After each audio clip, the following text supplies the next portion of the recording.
Hello, everyone. Welcome to the cast. This is probably going to be a short cast, as there weren't a lot of check-ins, unfortunately.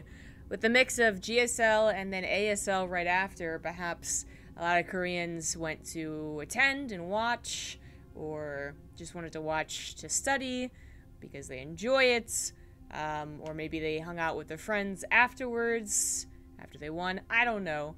But probably one of the lowest signups we've had for a Korean bracket in a long time, as there's only like 14 signups, which usually, you cut that easily in third most of the time, and then we actually end up only having 4 people check in. So should make that 5.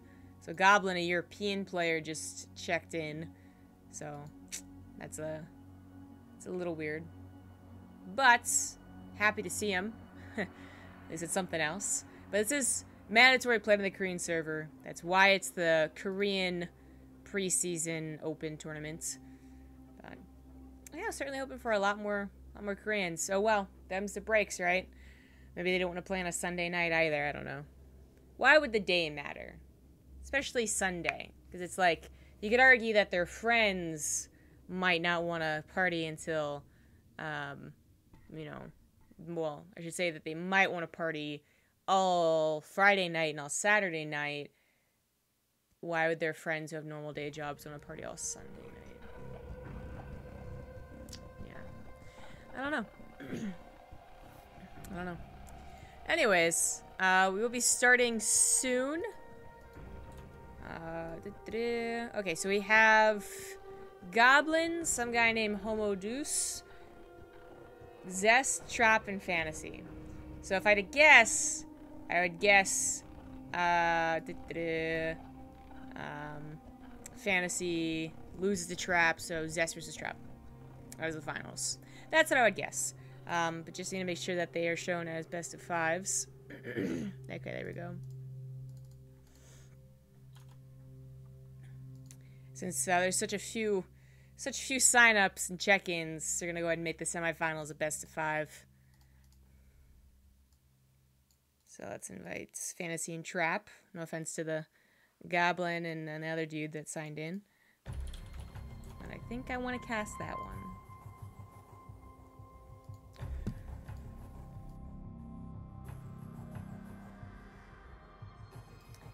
Fortunately, there's no way for me to reset this goal, but just know that the goal to the left side is not accurate.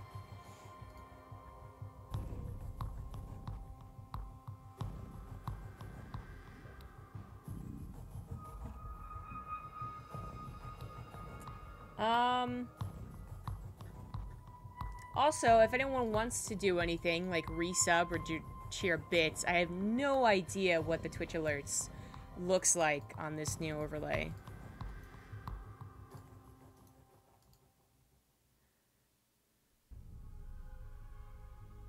Okay, Trap just put his clan on. Okay. So this will be a quick one. Even though we're making the semifinals best of 5s, there's not going to be a lot of downtime. I don't have any map intros, and we'll play ads, I guess, but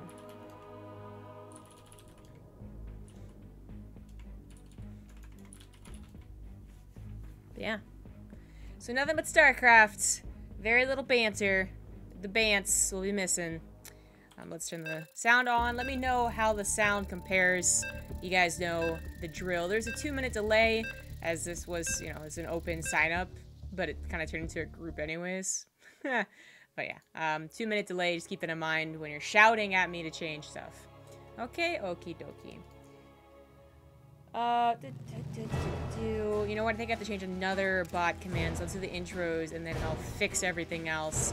And the bottom left as the Red Terran for Dead Pixels. He's Fantasy.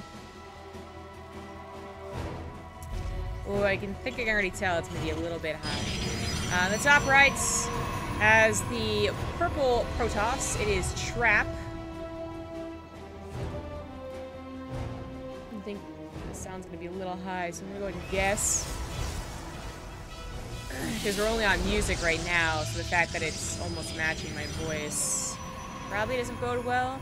Ob's had a new update, reorganized the stuff. For some reason, the profile didn't keep my audio preferences, so yeah, definitely gonna need you guys to give me some input there.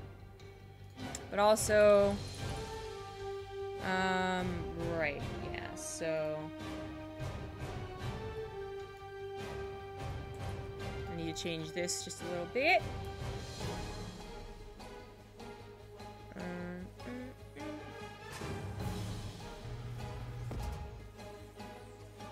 As that is not the right Maturino, so.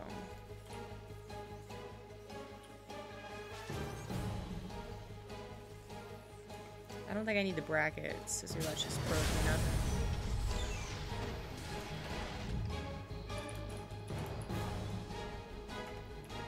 Use coupon code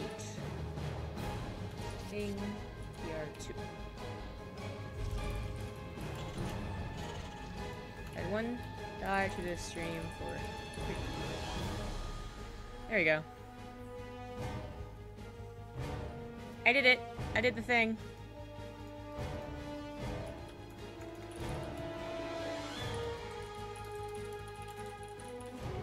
Ah, working in delay time, man. I just get to laugh at everyone who is like, oh, the Maturino's already used up. Well, if you read it, it's wrong Maturino.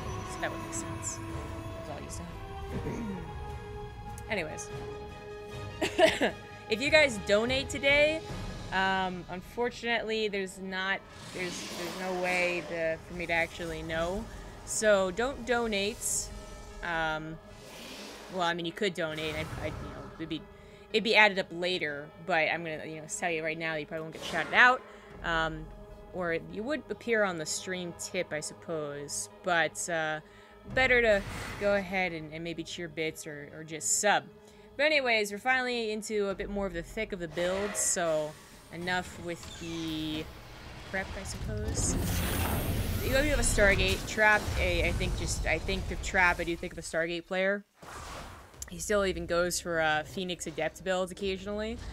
So this is no big surprise. Shouldn't be surprised with Fantasy either. Fantasy opened up with a Cyclone right off the bat, it seems. Yes, he did. No Widowmine. So as he chases the Adept forward here, he will have to keep in mind, like, how is he going to deal with the Marines, or the Oracle. And right now it's with the Marines, but he's kind of guessing, where the Oracle would come in through. And with the natural still being very low in the SCV count, it would make more sense for it to go into the main base. Coincidentally, I don't know why Trap... I don't know if Trap thought that he could take on a Cyclone with those two units, but I don't think that actually is the case. Cyclone almost was in place to interfere with the Oracle. That would not have been great for Trap. I mean, the Oracle would have survived because Cyclone anti-air, right? It's a little weird. That probe was hiding in the third base. Really wanted to get a cheeky scout into the main, because Oracles do have to be careful about the Widow Mines placed around here. He might have been... I mean, it's just a free scout, even if the probe dies or it's only 50 minerals. But Fantasy has something very aggressive in mind, so Trap has to keep everything at home. 2 Cyclones, as many Marines as he could get. And if an Oracle had gone across the map, yeah, the CV line would have been in trouble, but then Trap's Nexus would have been in trouble too. As you can see, with some decent micro, Fantasy is doing quite a bit of damage. The Adepts are almost all gone. He actually triggers the Stasis Trap with 1 Marine. I'm not sure if that was intentional, if he knew it was there, but that 1 Cyclone going down is a lot of the DPS missing. So I think this will have to get on out. Get on out. Get on out. No! He wants that Stalker. I get it.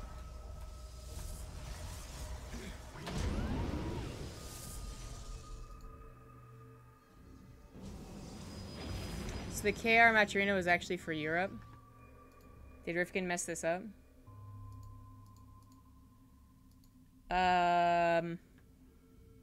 Yes. Yeah. Yes, that was messed up. Yeah. I think the way that me and Wardy read it was in the schedule time. Oh shit, I missed Oracles. Oh, and the recall! Oh, he's gonna be able to save the one Oracle. Nicely done. 4 SCV's dead. Bothered, yeah, can't stalling the barracks. That's really annoying. That's good stuff. But yes, you guys are right. So really, the biggest bamboozle was Rifkin, who put the, you know, Ting PR1, you know, like I think in me and Wardy's mind, like, you know, the first tournament, which was Europe first, and then the second one, well, oh well, it doesn't matter ultimately, I guess. Unless you guys really were like, well, no, I wanted to pay Fantasy $1 billion. Well, maybe next time, guys, I guess. That is pretty silly. We'll fix that one later, I guess. Fantasy has a nice push. Already losing a Viking, though. That is a lot of DPS out of the equation. I mean, I'm talking about the ground, but also maybe sniping one of these oracles. But with 2 tanks in this abusive position, lost and found, Trap has to be very careful with how he deals with this. I think in this situation, you really need a back attack. You can't just all come in through here. Otherwise, it's too good of a trade, even if you clean things up. But coming in from multiple directions, Oracle's coming from the left side, Phoenix picking up the tank, taking away at least 1 shot, if not 2. So the Stalkers, some do die to the second tank. Ultimately, it is obliterated, and Fantasy does not gain a lot from doing that. And Liberator comes in, but a little bit too late, not well timed, with distracting Trap. And things are not looking too great for our Terran player. There's also maybe missed macroing a little bit. He's got 800 minerals. I assume that was, okay, that was probably just barracks time. And his third C's already done. And he's now trying to float that over, but oof. I guess the worker count really is not bad. And that is to say that it really is the shining moment here for Fantasy, is that right now it does have a very good economy. But I mean, that's Trap probably taking the fight seriously. That's Trap having a bigger armory supply, already with +1 armor, whereas Fantasy went for double upgrades a little bit later. Obviously, his stim is very delayed for the pushes that he tried to do.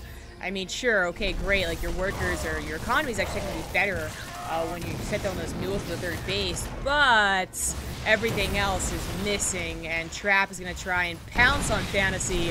And with Charge, that upgrade like I was talking about, I think Fantasy just dies.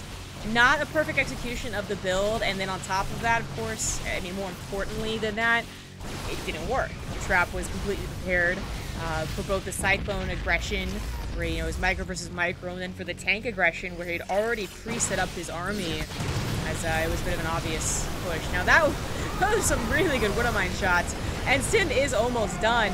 And the charge lots are running into an SCV wall, into a choke. This is the best possible situation for Fantasy. While he's at an even army supply, he also has the positional advantage, but he also 27-28. Further, SCVs his entire mineral line at the natural, and going on to the third. Widowmines are probably going to splash back on the army if he's not careful. There's Stim finishing. Remember, still no combat shields, still no upgrades. +1 almost done. Widowmine gets 1 shot. But there's a lot more charge lots on the way. Not much army left for Fantasy, as some of we're stuck behind the force fields. The force fields are gone. The sentries aren't too much of a help anymore. And with some kiting, Fantasy might be able to hold on. But with 23 SCVs, it's not much to hold on to. 1-1 finally finished during that fight for Fantasy, and Combat Shield's finishing as well. His one chance, I think, is just immediately snap back and try and kill Trap. As Trap's getting to a 4th base, he's looking to rely a bit more on Storms. As you can see, like, waiting for Storms to finish for his High Templars. This would be the perfect time for Fantasy to try and use his decent army size. You know, the even army with some kiting could be very good for him. But, oh, no. Oh, Trap figured out exactly what he was going to do. I think this Observer also saw the medevacs. That didn't help. Fantasy is just going to go ahead and do it again, however. Biggest surprise of them all.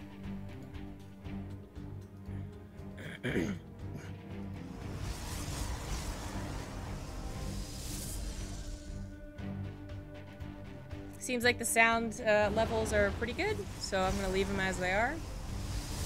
But yeah, let me know if they aren't.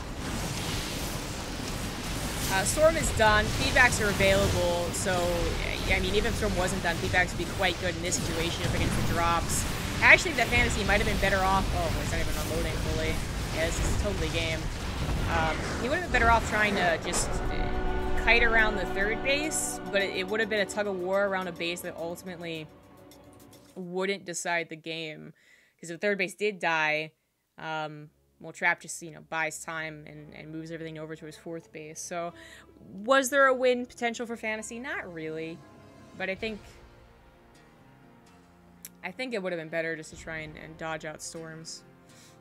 Then you basically put your units in a very easy position to corral and not be able to micro them when you drop like that. But only if Trap is in position. And Trap maybe wouldn't be in position. Of course he was. He was on to Fantasy's tricks. This is a best of 5. Fantasy seemed like he was warming up a little bit, even though it's nighttime in Korea.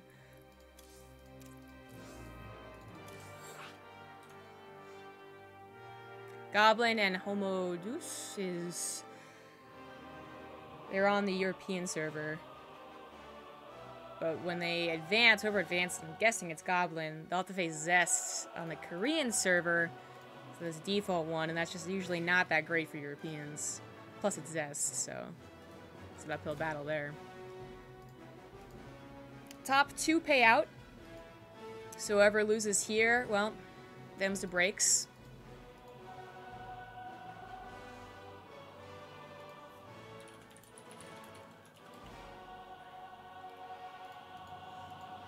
Oh, I forgot to tweet about this shit. The air Ting.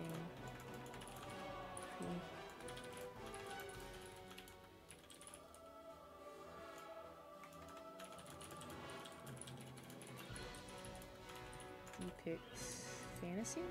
Did he ever change his name to D? Maybe it's SC2 Fantasy. Aha! Trap.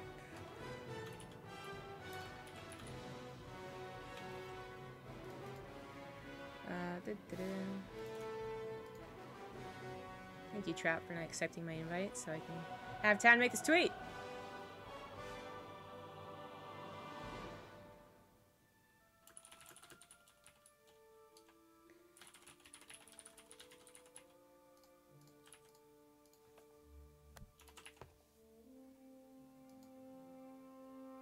Okay, there we go.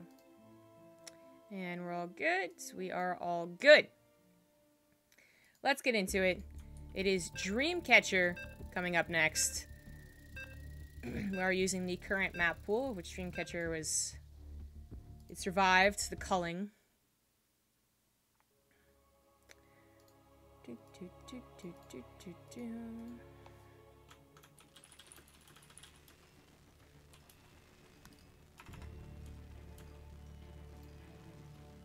Alright.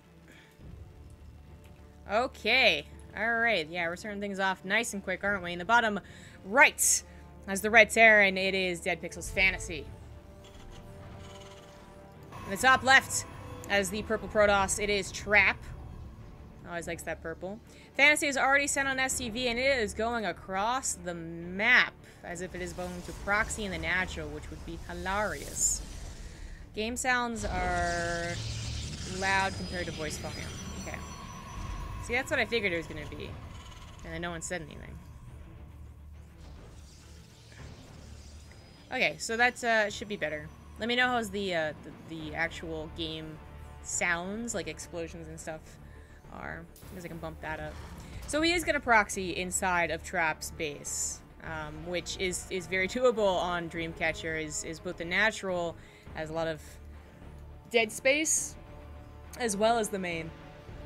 I mean, if he had gambled and thought that Trap wouldn't put his production in the front, he could have tried and snuck around, but then he would have actually revealed the SCV. And I mean, it's got it even quicker because, you know, it's inevitable in TVP that the Terran's going to be scouted by a probe. Any Protoss who doesn't scout, well, they're just being silly. It's so worth for a Protoss to scout, not just because the proxies are so common in this matchup, and especially lately, but also because probe harassment is totally worth it.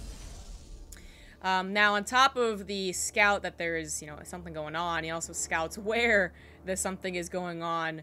So, sees where the barracks is, not too, you know, much of a stretch to guess that's where he could go first with his probe.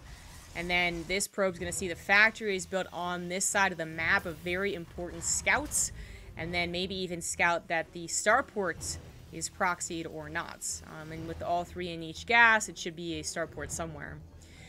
Now this Reaper is going to do some damage, but, you know, Trap knew something was going on. He chrono boosted a Zealot to soak up some damage, force the Reaper to move around. One probe goes down, but probably not even a second one, and that is not a great proxy Reaper. I would say bare minimum is 2, to be honest. Okay is 3, and then anything above 3 is actually quite amazing. I say okay, I say good is 3, but just 1? Yeah. This is just not enough to really be worth a 1 base so far, but we do have a starport. There it is. Okay, so this is kind of nice. Fantasy is tricking Trap as much as possible for how thoroughly he was scouted. So, you know, obviously, oh, recall. He's gonna save his probe. You know, you built the starport here, the probe knows, might even be able to stick around long enough to see if there's a tech lab added on, and that's really disappointing for the Terran. But you put it in your natural, and suddenly Trap thinks it might be a lot more committed. He's spending time searching these little pockets right here, which are common places to put a proxy starport. And I mean, it's a little bit of a trick, but I mean, it's not that much different, I don't think. Like, if Trap is preparing against the starport in general, which again he should, because he had eyes on the gas the entire time, there's not many, you know, proxying or not proxying isn't going to be too big of a difference, I don't think. Well, the worst thing, I was going to think of the worst thing possible. You know, you don't know what's happening. What is the worst thing possible that could happen to you? Proxy double Robo, Proxy Banshee, Roach Ravager all in, right? Like, so Proxy Banshee is probably the worst thing you can think of.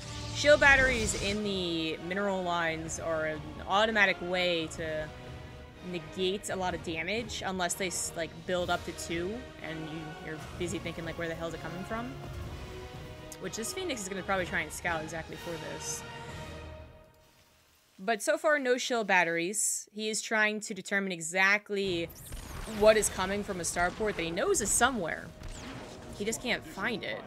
Oracle is denied entry into the main base, but the natural might be a bit of a different story. He sees that the factory had moved on to a tech lab.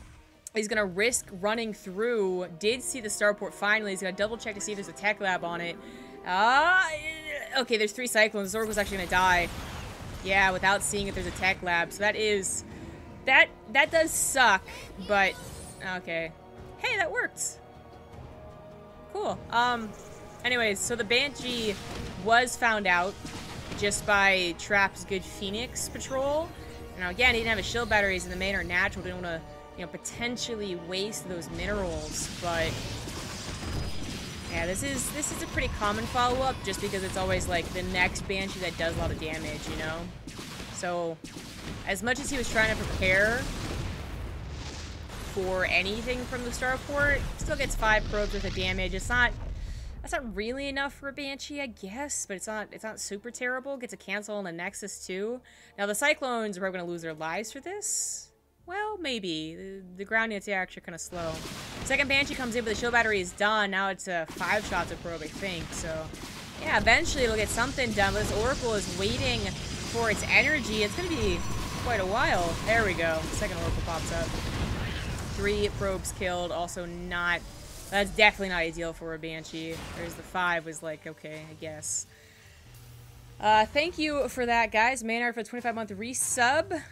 And then Totem Hugger David for the Twitch Prime subs. Now I know the Twitch Alerts works and is sized correctly. So that's even better. Third Banshee is scouted by the Oracles. As I said, it's always that next Banshee that seems to do the damage. The shield battery's low on energy. You're relying on Oracles, and if, you know, you don't really want to make a third one. That's why Banshees are a pretty common follow-up, even if they tend to be kind of the most expected thing. But this push alongside the Banshee harassment is really the kicker. The Oracles had to stay at home. The Phoenixes figured they also had to stay at home, or at least patrol a little bit. So there was not much scouting on where the push was coming from, if a push was coming. And as such, it does get the cancel on Nexus once again, but it might lose its life for it. As the Oracles are going to go down to the Cyclones, the Phoenix lifts the other big units, the tanks, the Cyclones, and it is eventually cleaned up. Military a little bit late to the party. Cyclone also is going to die, so... I mean... It's not like Trap is on an overwhelming army count, so we're not worried about this game. And he doesn't have a Warp Prism, right? No Robo quite yet. Robo is done. Did he get an Observer? He did. He just sent it across the map. It just happened. Alright, well, theoretically, he could try and throw out a Warp Prism. Point is, third base might have been canceled twice, and that one was, like, really close to finishing, too.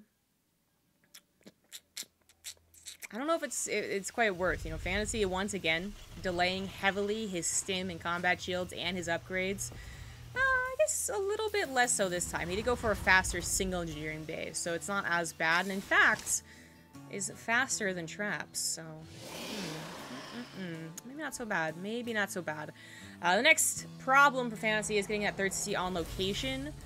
But you look at the supplies overall, and Trap is the one hurting right now.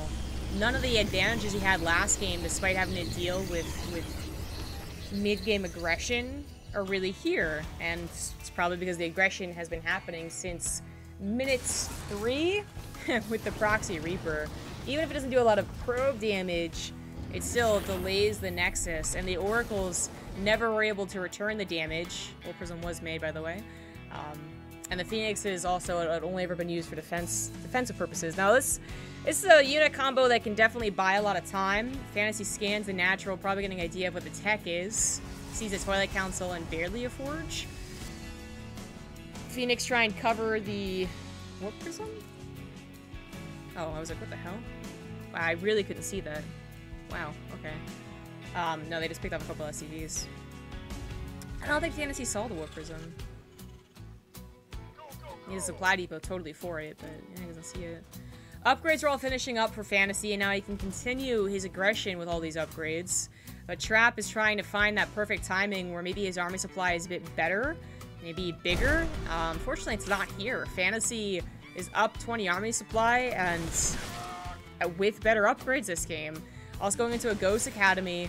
It's going to be the perfect response against the type of army Trap has, but a huge Zealot Warp in alongside 4 initial Zealots is going to buy a lot of time and, of course, distract Fantasy from the front lines. But it looks like Fantasy is the one that noticed the army and actually pounced on top of it. The Widow Mines are all in place, and that is just not a large enough army for Trap. So much of it is in the main base, causing this damage. The Phoenix also helping out here. Only 6 SCVs, though.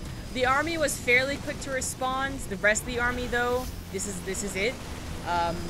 We're actually maybe not a perfect split there from Fantasy, as so much of it died to the Zealots instead of the SCVs, and then he brought the rest of his army over. Poor Widow Mine, or poor Phoenix, good cop of the Widow Mine. This was, ultimately, you looked at everything that Fantasy had on his side, and finally the SCV kills are racking up, by the way. He had upgrades, he had a bigger army supply by something like 20, and he did have, you know, a response to the main base. You see all that, and I just, you know, Trap just didn't look like he was going to be able to do anything. But damage did happen, both to the army of Fantasy, although maybe not enough, and to the SCV line, again, maybe not enough. But Trap is going to continue buying time. His third base is finally saturated. Maybe he can get the Storm, but I think he maybe saw the Ghost Academy? Yeah, he did, in the natural. Oh, the Warp Prism, the Warp Prism, Warp Prism! Oh, he actually might have been able to save that. It kind of stalled out. Maybe he was trying to hotkey his Phoenix and instead grabbed his Warp Prism on accident. Don't forget that a lot of the medevacs are going down for this, so while the army supply is still heavily in favor of Fantasy, every stim is really going to hurt him, and in fact, some of his units are already stimmed, right? So these 3 medevacs that are now out have a lot of work to do. The army of Trap is once again going to blindside. Well, I guess the last army didn't necessarily blindside him, but this one definitely is. Third base, so more SCVs are going to go down. Now the SCVs are really coming into question. Like, is this going to be a potential way for Trap to win this game? Is it killing so much, forcing Fantasy to all in and barely holding on the backside? But I mean, let's talk about how he can hold. He's getting, whoa, he's actually getting the Warp Prism speed. I don't know if that's something you want to invest into at this stage, especially now that your second Robo is done, but it looks like he can afford it. It just seems, well, I guess I'll talk more about that later. I don't know. It's not that expensive an upgrade, but Damn. Uh-oh, Trap, he was running away from the army. I thought he was going to recall, but recall's going to be a little bit too late. 2 Archons, almost 3 Archons go down. 2 Archons and a Stalker. Still 2 Archons, very, very expensive. 4th base is revealed to have just been set on the ground. Finally have some Ghost production from Fantasy, as he went for the Ghost Academy so early on, but then he got attacked. Now those Ghosts are going to add a lot to his army. Phoenix once again run over Widow Mines, and that was when a lot of them were already low, so down to 4, not nearly as scary, but the attack is underway. Fantasy now at 5, Medivacs is not too shabby, but the army of Trap not too bad with +2 armor. 2 Disruptors come forward after half the army of Fantasy seems to have already died. A lot of Marauders, of course, are the ones left over, as the Immortals weren't quite able to chunk away at them. Can Trap hold on? He's on basic Stalkers right now. That's the choice that he warped in, not more Zealots. 2 Widow Mines that had already been used or targeted the Disruptors. This one's not going to hit anything, and I'm afraid Trap might have been a little too late to the Disruptors. He's got nothing on the other side of the map to distract Fantasy. Everything has died. His 4th base might have been better off being canceled, but he really thinks he can hold it. He's very close to doing so. If the Disruptor could get a couple of good hits, that one was not bad. 3 Immortals also going to do particularly well against the Marauders, but remember, 1 EMP. Actually, so much for the Ghosts. one Ghost lives, and I think it's actually being rallied forward. All the Ghosts died. There it is. Now he's up to 4 Disruptors, and Fantasy is not... He's not really microing against them like 1 unit at a time. He's just moving his entire army, and it's really starting to hurt him. The damage wasn't quite there to continue like, corroding away at the army. So the Stalker count stayed stable, the Disruptor count continued to grow, and Fantasy just kept being pushed back, and Trap, despite the deficit he had 4 minutes ago, has managed to turn this game around, and Fantasy is going to be sitting here going like, Kratos is utter bullshit. This is such a stupid matchup. Because this is the type of game that you're going to be really frustrated about. It almost everything going for you, and I think he might have recognized that he did have a lead. There we go, Submarine Micro. And, of course, we, as the observers, knew he had a lead. But then to feel like it just fell through your fingers because Warp Prisms, because efficient trades, because Disruptors is very tilting. The 4th base lives for Trap with, oh, such little health left over. Fantasy's on his way to a 4th too, I guess, but oh man, he just lost so much of his momentum. Now the game isn't over, but Trap has managed to give himself a lead, and now it's Fantasy's turn to try and bring this back. He will have +3 attack, but only +1 armor, and that's really not too shabby. As Trap went for +2 armor, and then went over to his own attack. I mean, he's changed up his composition, hasn't he? Went from Charge Lot Archon with Fantasy probably thinking he'll go into Storm, it's actually going into Stalker Disruptor. Not that Disruptor takes any advantages from upgrades, but Stalker certainly do. This drop is a... What am I drop? This can actually do a ton of damage. Oh my god, okay, Trap is paying attention. Pulls away the probes, and that is not going to be nearly as effective as he was hoping for. Big, nice pickup. Those 3 Widow Mines can come back later for sure, as Trap is the one prepared to move out, prepared to focus entirely on the attack. If Fantasy hits that right timing, he could kill so many probes, as this is quite oversaturated since the main and natural are almost done. More Disruptors on the way, more Charge Lots now. And, ooh, Disruptors. Ooh, why? Ooh, yeah. Okay, well, I would have considered that a very dangerous thing to do with Disruptors with no Observer to see if there's Widow Mines, but actually it was completely fine, as Fantasy is the one that took a bunch of Disruptor balls to the face. The Fantasy's also trying to base trade. He was not prepared to deal with the Disruptors. We saw that around the 4th base. It hasn't really changed because his Liberator count didn't grow that fast. And base trade is probably the only way to go. SV's already dying. That makes sense. He's going to try and camp in his main base with whatever Liberators he manages to get. And Trap actually not going to bother trying to go into the production line. And that's usually what you want to do in a base trade. Find your opponent's production line, but going to take the 4th base out, the 3rd base, and then recall. He's going to lose his own decent amount of probes. I mean, his 3rd base went down. The Widow Mines actually did some damage. His natural goes down, but he is not going to escape with anything. His Medivacs are all taken out. He's going to try and use the army to the last. Take out a couple of Disruptors on his way out, maybe. And 1 goes down. This Medivac is the lone survivor. Yeah, with 3 HP. Yikes. Yikes. Fantasy. Not with a terrible army supply, and again, his upgrades are better with 3-2 now finishing up. I don't think he has the appropriate army to really utilize that. He's got 4 Liberators, no upgrades. They gotta be in position. And once again, call it out of position. Not many eyes on the map this game for Fantasy. Because the army just completely runs through the middle. Fortunately, that was a bad timing for the 32C to land. Oopsie pips. It was the Disruptors from the Warp Prism. I figured he was going to do this when he got the Warp Prism speed. I just wondered if it was really going to be... Because the Warp Prism had died. It seemed like it was better used harassing, so I really wondered how effective it would be. But now, of course, it makes sense. Although I would say... I mean, I gotta imagine Disruptor drops are hard to use, even Storm drops. Which I know every non-Protoss is gonna be like, oh, it's hard to use. I didn't know that. Oh, that was pretty good. Liberators. Oh, wow. Oh, that EMP was very important as the Liberators, oh, so close to being able to one-shot some of them. Oof. Oof, that EMP almost was not game-ending, but game-changing. Actually, like, it kind of still was. Some of the Marauder shots got in there, too. That was not a bad trade. The Warp Prism going down with 2 Disruptors, and then the Stalker count getting, like, oh, destroyed there. I mean, what a weird game. Fantasy certainly has brought his way back into it. Now those upgrades are very important. Oh, but it's already teased. I didn't even see the Dark Shrine on the production tab. Oh, lordy. Not what we want to deal with as a Terran player. Waste a scan. His army was right there. This is no longer a planetary. It's no easy peasy missile turret defense. Fantasy down to 24 SCVs. He wants to use all of his mules.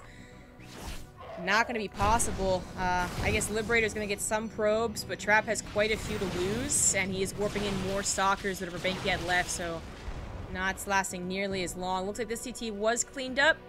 Ran back into the missile turret. Oh, I was like, no way, it killed the command center. Okay. What a weird game. Fantasy up in army supply, up in upgrades, but definitely down in the economy and can no longer depend on mules. I mean, he could, but it'd be a gamble, obviously, because EMPs would cover his attack.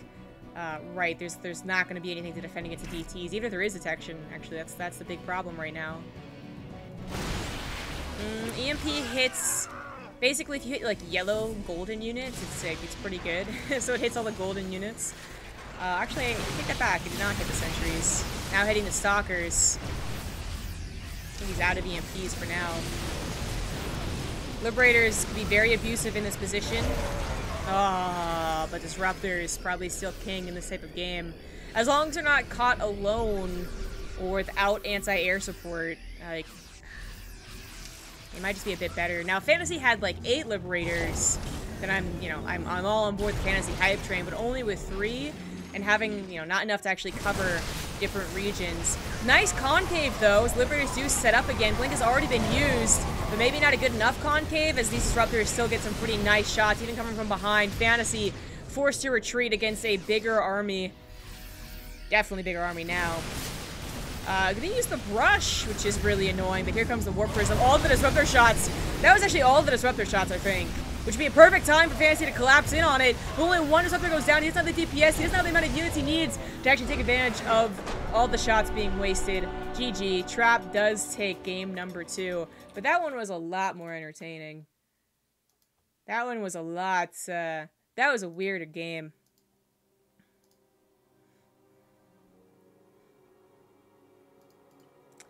Alright. Damn dashboard is broken again. Dashboard's been broken for me a lot of the time. Gonna take a quick 2-minute break. As, looking to extend the cast maybe a little bit. Don't forget to use the Matcherino. Use the code. We want to use all of those up. I think there's 50 codes. And then, make sure to check out Ting. Thank Ting. I don't think Jesse's here today. But he will be around for the rest of the Ting season. As, this is all thanks to Ting. An awesome sponsor of, Ting tournaments for, this will be the 5th season? 5th season now? Yeah. Long time. Alright. Back in 2 minutes, guys.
almost ready to get in the game. Just waiting for Fantasy to ready up. Alright, here we go.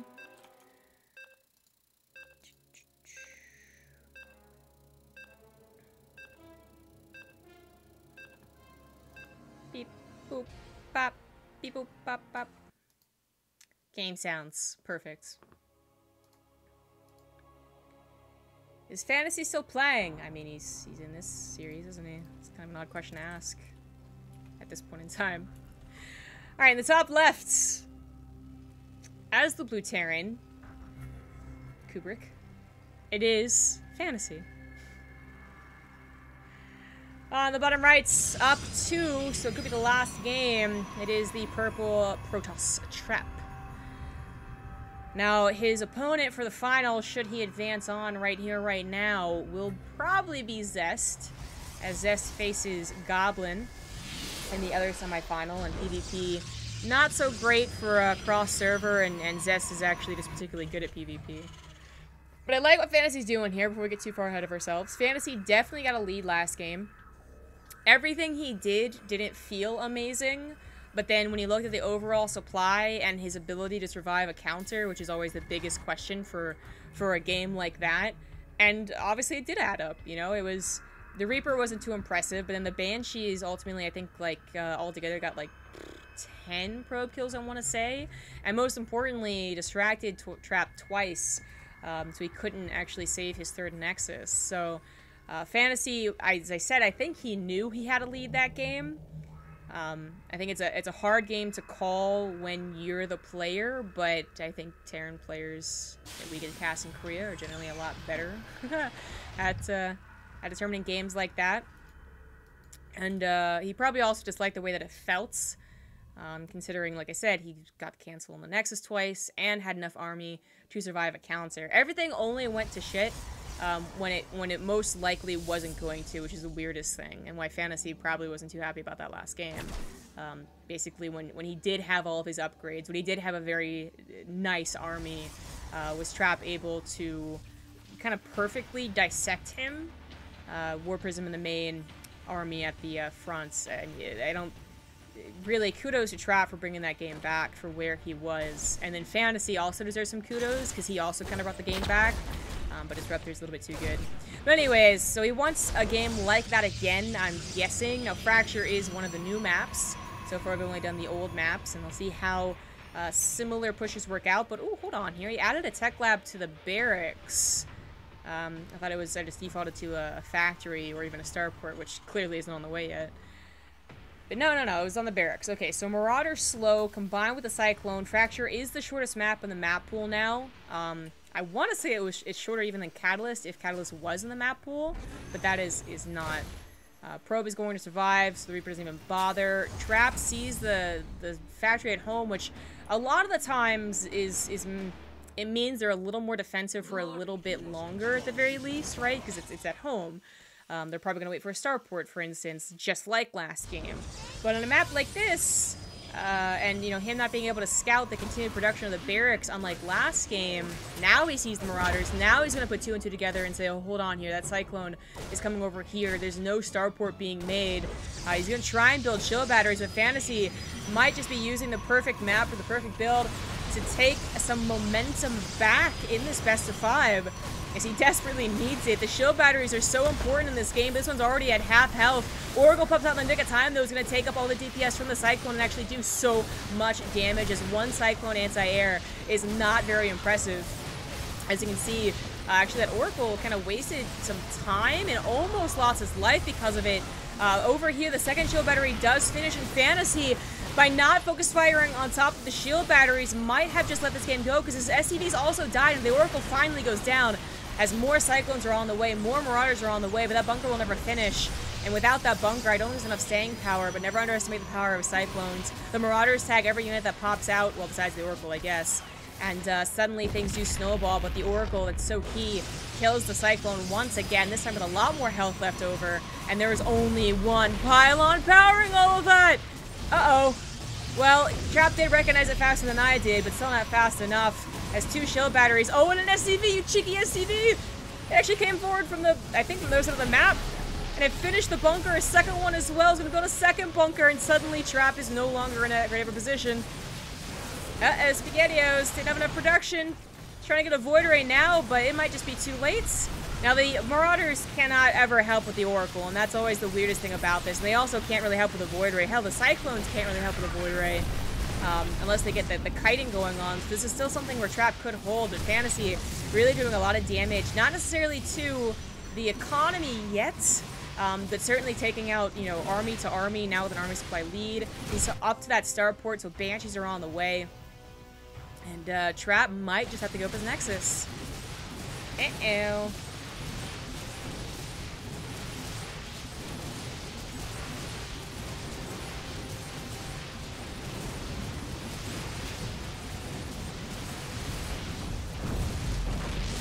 Okay.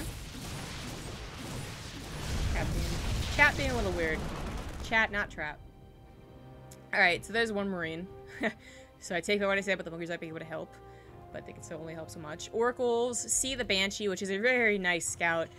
Might be hard to guess how they're following up or how much they can follow up when they're dedicating so much to the attack. But SCVs find a completely empty mineral line. At no point did Fantasy bother making a Woodham line. It was all about the Cyclone production. Unfortunately, the Oracles did not have a lot of energy. They three-shot SCVs now. And things are not looking great for Trap, as that one shield battery does not save the Void Ray long enough. Two Cyclones, couple of Marines come forward. Trap has some probes that he can try and use for this, but the production just is not there. This Oracle is going to be very helpful, but it has to bait out these Cyclone shots. Now, probe surrounds on Cyclones are pretty damn helpful, but you have a Banshee helping out, and not a lot of extra DPS to kill the Cyclones that fast, so ultimately Trap does push this back, kills the Banshee. He still has at least one bunker to deal with. I guess it's only one Marine, so it's not too big of a deal. And has lost 8 probes. But the Oracles are back out in the main base as soon as that enough energy actually came back, so decent amount of damage done there. They scout the natural, not being in orbital quite yet, and Trap is certainly still in it, but what a wild ride. Fantasy pushing up into the main almost works. So close to it, but instead has lost him a significant portion of his army. Trap now with a very key Phoenix as well to just completely disable the Cyclone in these fights. And there we go. Now here comes that big question that I talked about for last game, which is, can Fantasy hold the counter? His economy is fantastic. He has the natural. He has more SCVs. You include mules. That's pretty damn good. But he doesn't have any army anymore, and one of his projection facilities is still on the other side of the map. No bunker was built in the natural, and I think Trap wins this game a lot because of that. If you have one bunker that's a full surround of SCVs, actually, yeah, especially if the 2 Oracles died like that, then that full surround on the bunker with maybe 2 Marauders in it, and this is still a game, but without anything in it, and it not being done, Fantasy still loses. Yeah. That's how the cookie crumbles. This Viking does not feel very helpful.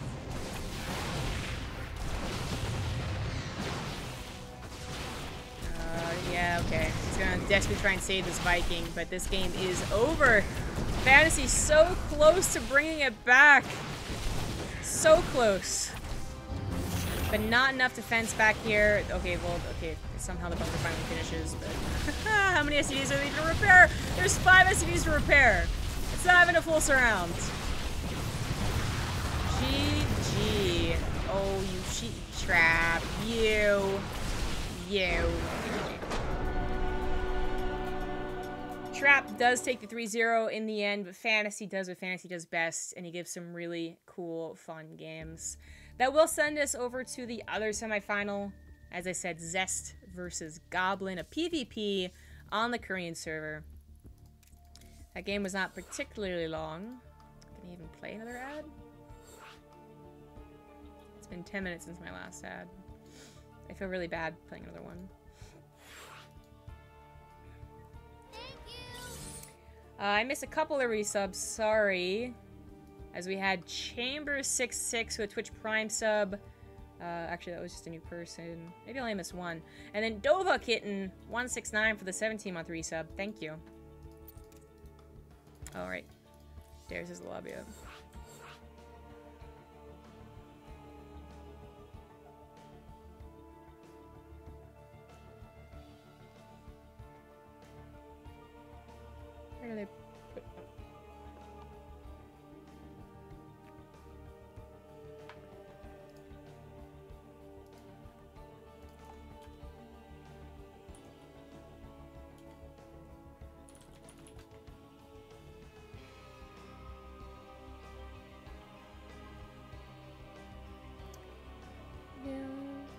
Zest probably went AFK. Goblin is acting less than enthused.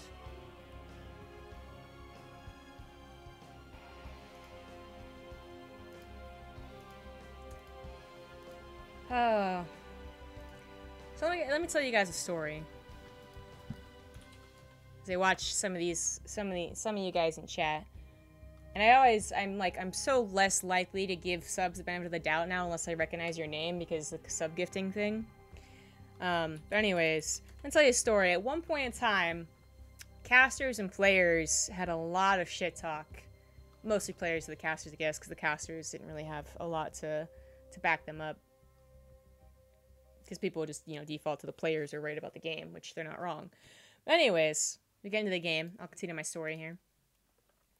And some of that, talk was because casters used to always like assume that things look so easy. They would tell this narrative of like, well, why didn't this player just have this up, right? Like, damn, I don't think they were playing particularly well, which is still said. But you know what casters also usually say to kind of like, to negate that, to make it clear to the audience that players are doing a lot of shit, is they'll say, you know what, Fantasy should have had a missile turret, but there was a lot going on, so it was just a really fun, crazy game. Oh well. Needs, I guess his multitasking isn't quite up to par. Like there's, you give some credit to the guy.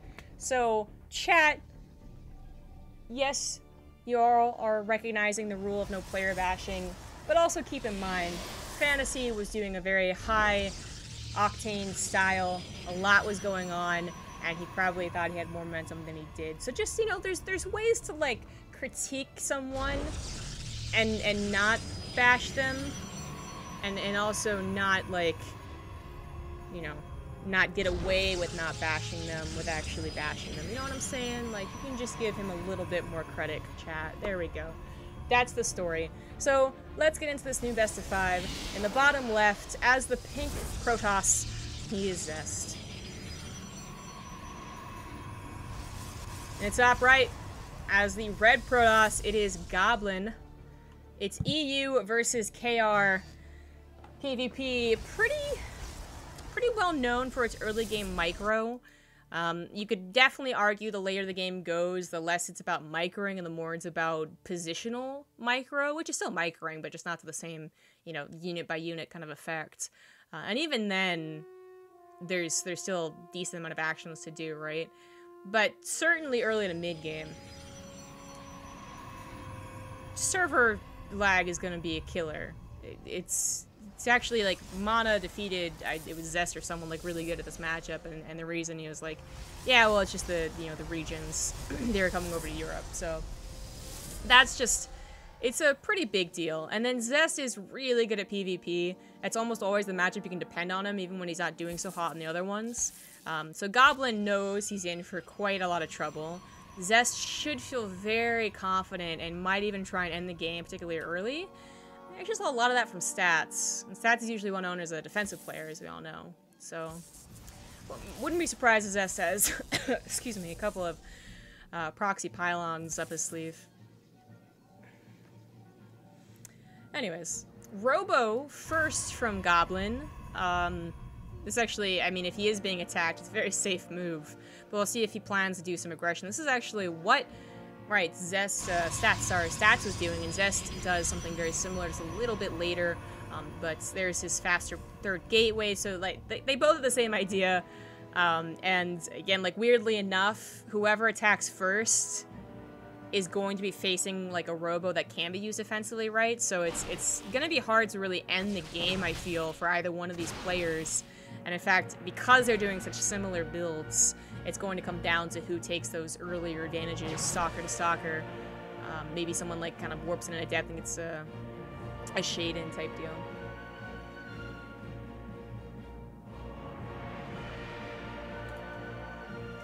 Today's casters are Rifkin and Wardy. Well, that hasn't been right for a long time, actually. Uh-oh. She loses the stalker, but... Goblin also gonna lose the soccer. Tries to target fire the probe. That must have been intentional to stop him from scouting the Warp Prism. Because remember, they don't know they're doing the same exact build, right? So, in Goblin's mind, he's about to surprise Zest with potentially a lot more units. But soon enough, yeah, I mean, really soon enough, he'll realize, like, wait, we're doing the exact same thing, aren't we? He might have already kind of recognized it and just wanted Zest to be in the dark for as long as possible. But Zest was quite clever with his probe. Now with these stalkers on this side of the map, Goblin is absolutely out of luck on his side of the map without really any ability to do anything because, you know, 3 stalkers don't even one-shot a probe. So first they'd have to enter in without him noticing, and then they'd they wouldn't one-shot, and there's a shield battery, so they definitely wouldn't one-shot. Sentry's warped in, but just a little bit too late. Now he's no Warp Prism against a Warp Prism. GG. Zest takes game number 1, of which Goblin's probably not that surprised, but he was trying to get his own little clever builds. He wanted to be the one to pressure him, surprise him perhaps, and instead it was the exact opposite.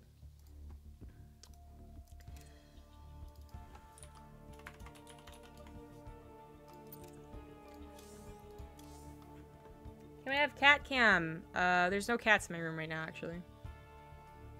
So no.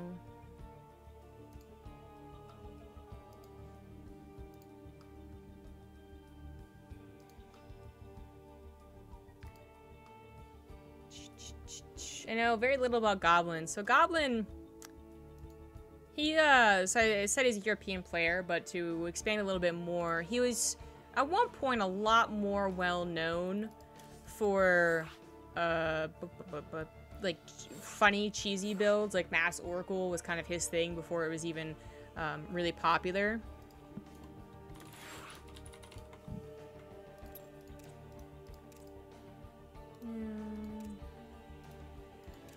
And then he would do that in like one matchup, and he was actually kind of good at it, and then everything else was a little.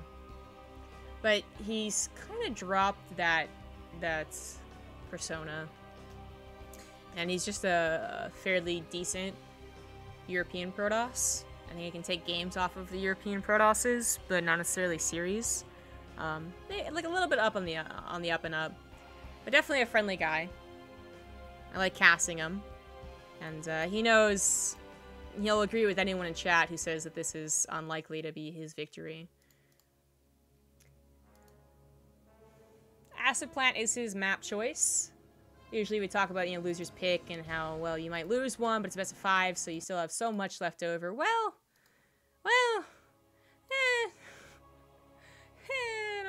yeah. I mean, it's mirror matchup, right? And then on top of that, Zest is going to feel comfortable.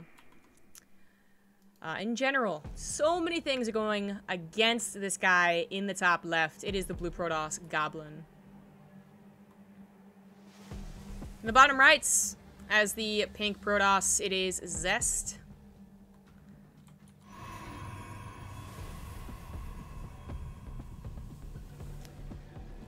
Oh, yeah, also, let's discourage GSO players.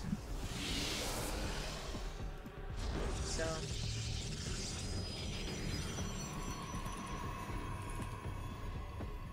yeah, I forgot to bring this up for the mods, any mods that are out there, or just in general, to people that will accidentally spoil, but it's not a hard and fast rule. You won't get in super big trouble, but let's try and not spoil GSL. A lot of people, you know, watch BaseTradeTV as soon as it pops up. It's their kind of thing to do when they get ready for work, and they're going to watch the VODs later on, because not a lot of people will stay up till 4 in the morning, or even like 2 in the morning for GSL, right? And to have a broadcast that starts like 4 hours later, and to expect them to have watched or be prepared for GSL spoilers, it's like, yeah, one hand you're watching a StarCraft cast, on the other, it is pretty soon after. So let's just try and be chill. Let's all be cool and not talk about the GSL spoilers. Anyways, Goblin's going to proxy. Not really. He's going to hide a pylon. That's a better word for it. It's not so much closer to the Zest space than it is his still. But the probe is going to get in here and see disturbing lack of second pylon. that's how the cookie crumbles in PvP. Just how in TvP the cookie crumbled a lot for fantasy. it's not easy. I don't want to say it's easy to tell exactly what your opponent's doing, because actually it's a pretty big complaint from a lot of Protoss players that it's not easy to tell what's going on in PvP, and you do sometimes feel like you get built or lost.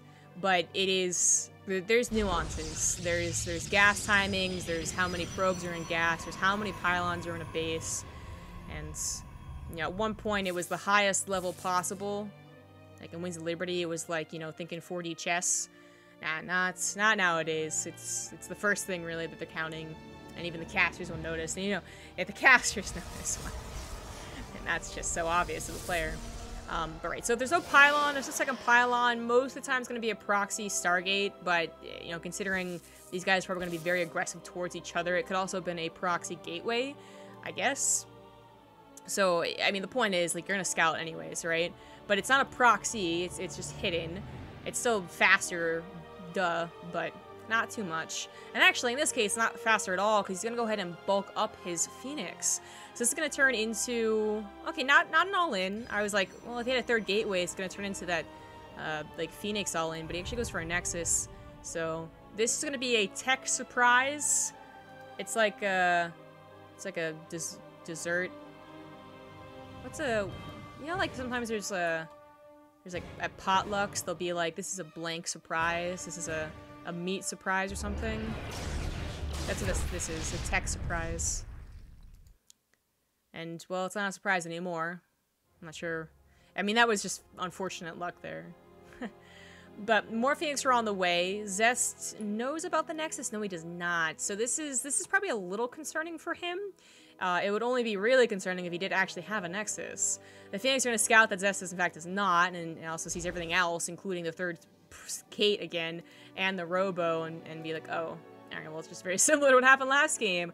I already missed the opportunity to catch the Warp Prism, which would have been a very nice catch for the Phoenix. Instead, I mean, there's just too many stalkers anyway, and this is... well, to be honest with you, I don't want to... You know, you never want to say it's a hard counter in StarCraft 2, but I feel like even if this wasn't proxied... well, you know, I think... okay, this is game over, so I'm just really going into, like, analysis and thinking through here. If there was an Oracle that had popped out immediately from a Stargate proxy or not and went across the map, well, then that's very different, isn't it? Because the build of Zest is scouted more. So that was... Yeah, I mean, then you can maybe build a Void Array, then you have your shield batteries up faster. Yeah, but it's kind of... By bulking up his Phoenix, attempt to be a surprise, that actually probably was the worst thing that Goblin could have done. So, tricky. That is game number 2. So we're going to go into a 2-minute break. Again, type !Matcherino, use the code. There are only 50 of them, so I wouldn't be surprised if they're already used up. And if you're feeling generous, you can also donate by signing in and using PayPal, I believe. So, make sure to do that, and then make sure to thank Ting for putting on these awesome preseason matches, as well as just in general having all of the seasons. Thanks for watching, guys. Be back in 2 minutes.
Alright, welcome back, everyone.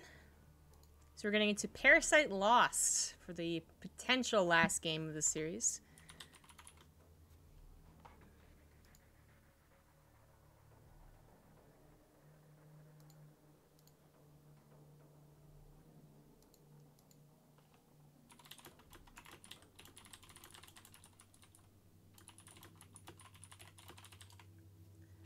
Alright, yeah, they're ready to go.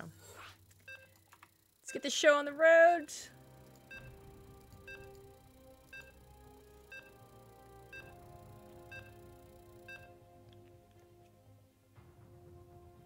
Ting Zest confirmed, except that Zest is already on a team. So, not at all. Not at all. Alright, in a second I'll look up what that team is, because I totally forgot. Sorry, guys. In the bottom right has the red Protoss. He is Goblin. In the top left is the pink Protoss. He is Zest. His team is Scythe, I believe. It's picked up by Scythe, which was quite a surprising pickup when you consider that Zest was at different points of his lone gunman career was the best Protoss in the world or close to it. It was a time when he wasn't necessarily the best Protoss anymore, and he was picked up by a team that one would consider, and no, by no means I mean this in a bad way, but just not S tier. You know, S tier being teams that have other teams basically, right? Like they're in everything. They're in CS:GO, they're in Dota, they're in whatever else, and they obviously have a lot of clout, I suppose. Whereas as Scythe, I mean, they might have teams in other games. I actually don't know so much about them. They're still kind of they're definitely small compared to, for instance, like Splice, right, or Team Liquid.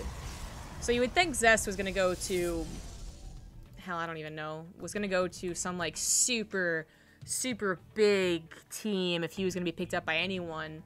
Especially because you consider maybe he was asking for a high salary, but no, he's eventually picked up by Scythe, which is an awesome pickup for them. I hope it really works out for Zest, and I think Gemini is very happy about it.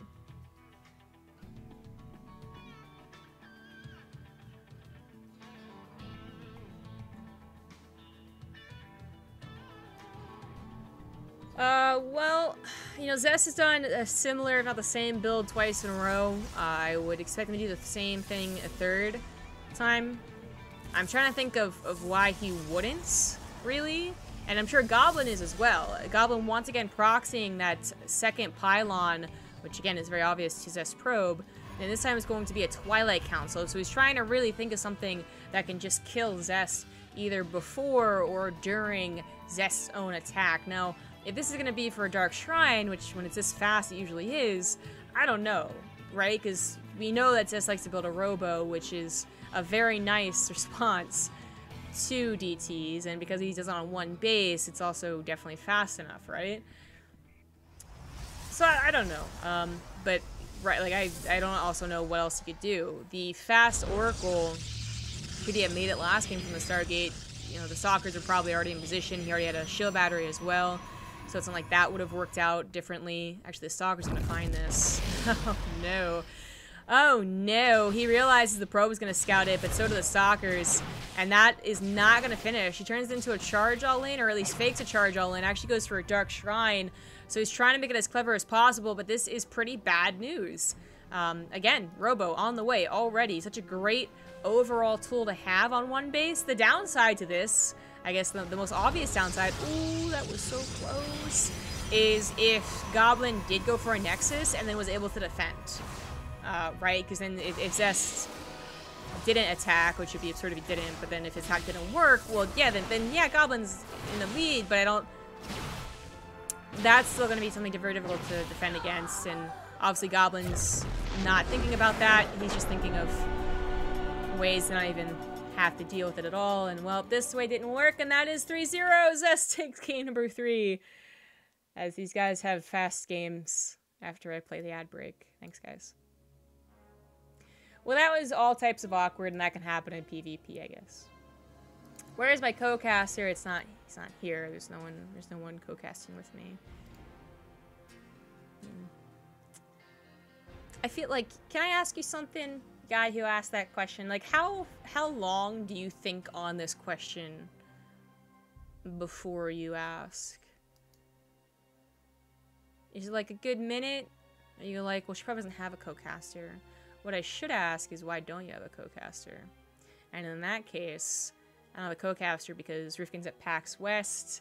Same reason that Wardy didn't have a co-caster, and neither me or Wardy wanted to co-cast on the day the other one was solo casting.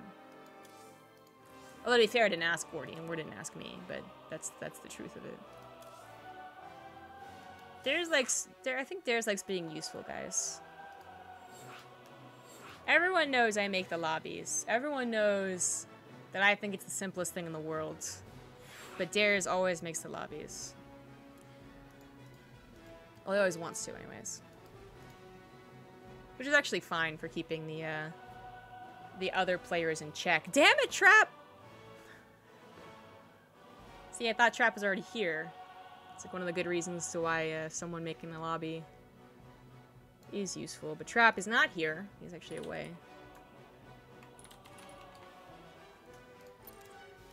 Pro tip for anyone who's looking to do tournaments or be an admin or make lobbies. If a player is away and you invite them to a game, there is no alert that pops up while they're alt-tabbed. But if you message them, then StarCraft will blink on their icons.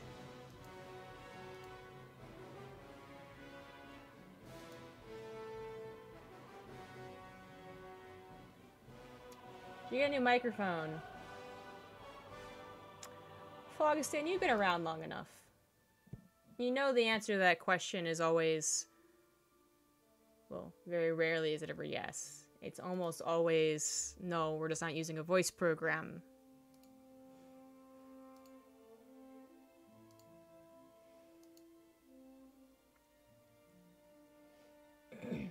See, you admitted you knew that.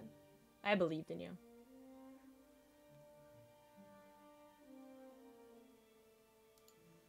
The site does not appear to have teams in other esports. Oh, okay.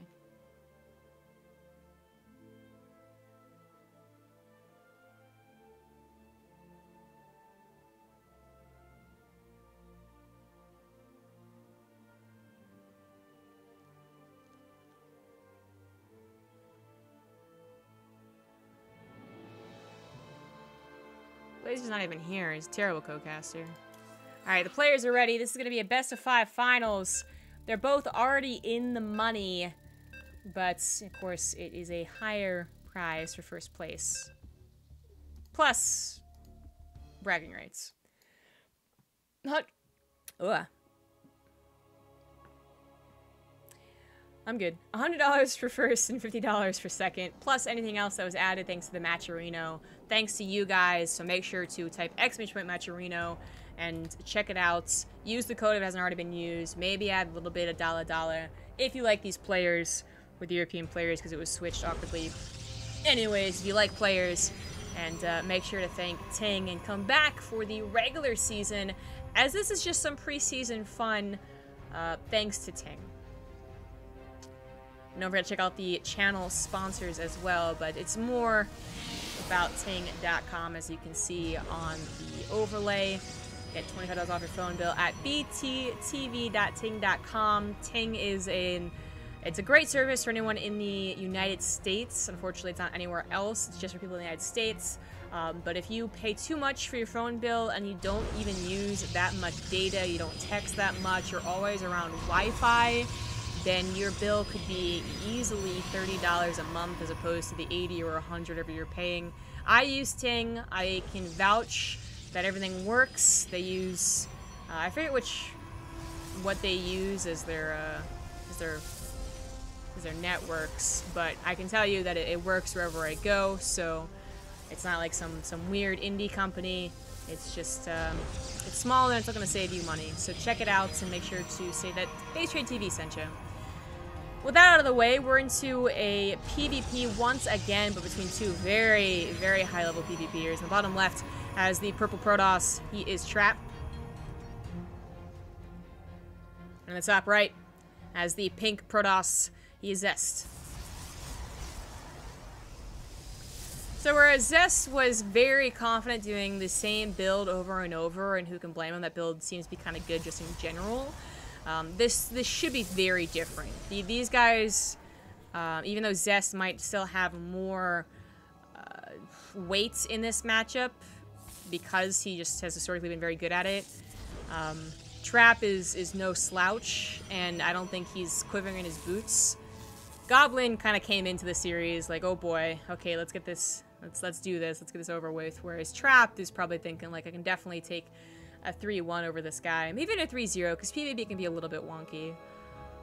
We have a Sentry opener with a Stargate off of one base, not proxied, where Zest is just adding on a couple of Adepts, and then another couple of Adepts. So he goes for a Nexus expand. We'll see what tech path he goes with. And I'll see if he takes any damage from the Oracle. The Adepts are usually, should be stopped from getting into the main base. That's why this probe is here. Yeah, and he's even going to go ahead and just put a shield battery down, as he wants to take his natural Nexus, both going for expansion builds. But the Adepts aren't only looking to get into the main base. If they can actually pounce on the probe, if they can pounce on the Stalker, or if they can even get this Sentry that's a little too far forward, that is pretty good. The Stalkers are a little less likely to die, especially if there's 2 of them, but the Sentry definitely is focus fired in engagements like this. This probe is chilling like a villain. Rifkin is getting a bunch of new equipment. Yes, I know, but I mean, as good as his Rode mic is, I gotta imagine that the sound quality difference is not nearly as severe as when we're not using voice call programs.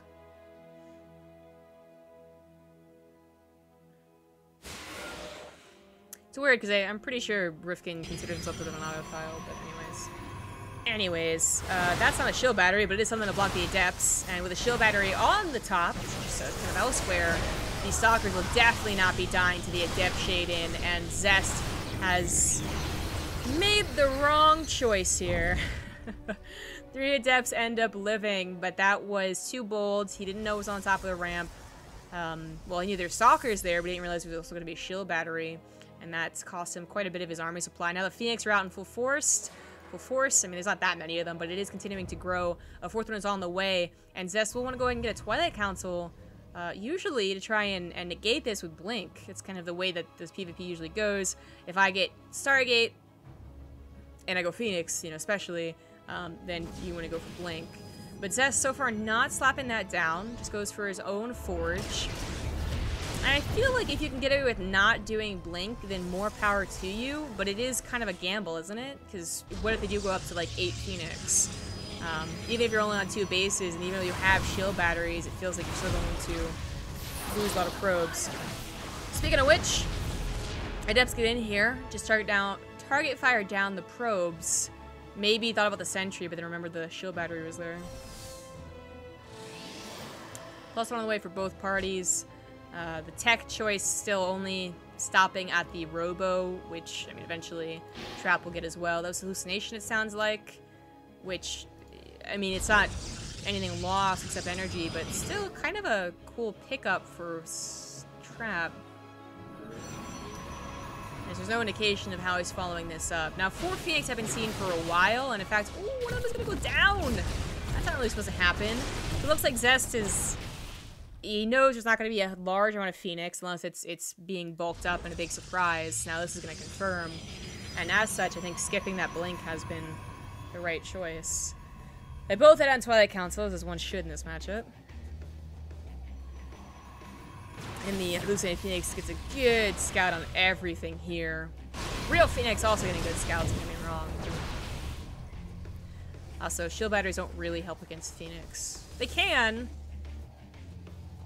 help against Oracles, but Phoenix picking up probes negates the shield battery.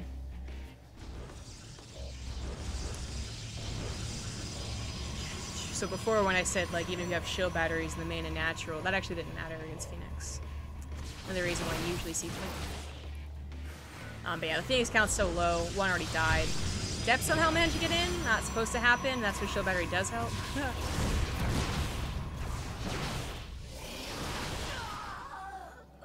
It's a lot of gateways. That is a lot of gateways on the way for Zest.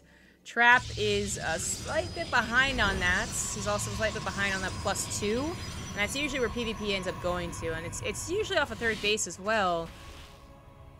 No one getting any more probes. They're both saturated on their 2 bases.